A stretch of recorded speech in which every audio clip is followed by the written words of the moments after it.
எல்லாரோட அன்பும் ஆதரவும் பெற்றிருக்கு அப்படின்னு சொன்னால் அது வந்து வாசன் சார்லேருந்து பாலசுப்ரமணியம் சார்லேருந்து இப்போது சீனிவாசன் சார் அவருக்கு வந்து எவ்வளோ வந்து நான் வந்து சீனிவாசன் சார் வந்து பாராட்டினாலும் வந்து மிக கம்மி தான் ஆகும்.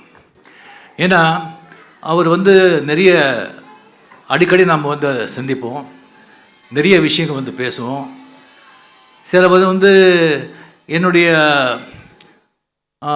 அவருடைய சொல்கிறது எனக்கு ஒத்து போகாது, நான் சொல்கிறது அவரும் ஒத்து போகாது. இருந்தாலும் சிரிச்சுட்டே விடைபடுறோம். அதுக்கப்புறம் சில ஃபங்க்ஷன்ஸ்க்கு வந்து கூப்பிடுறாங்க, நீங்கள் வாங்க அப்படின்னு சொல்லிட்டு நான் போக மாட்டேன். அப்போ கூட நம்ம வந்து ஃப்ரெண்ட்ஷிப்பில் வந்து எந்த விரிசலும் வராது. அப்புறம் அவங்க வந்து ஜூனியர் விகடன் ஆனந்தவடியில் வந்து எல்லோரும் வந்து கிளின்னு கிழிப்பாங்க. அதில் ரொம்ப கிழிச்சி போட்டது நம்மளே தான். இருந்தாலும் வந்து நம்மளுடைய வந்து அந்த ஒரு ஃப்ரெண்ட்ஷிப்பில் வந்து எந்த விரிசலும் இல்லை.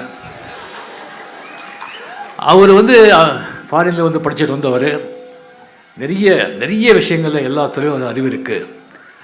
அவர் நினச்சிருந்தால் அவருடைய வந்து திறமைக்கு, அவருடைய அறிவிற்கு, அவருக்கு இருக்கிற பணத்துக்கு வந்து வேறு தொழில் பண்ணி கோடியாக சம்பாதிச்சிருக்கலாம்.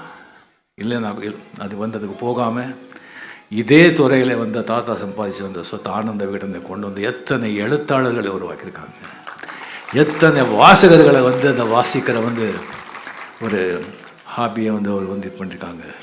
ஸோ அது வந்து மிக பாராட்டத்துக்கு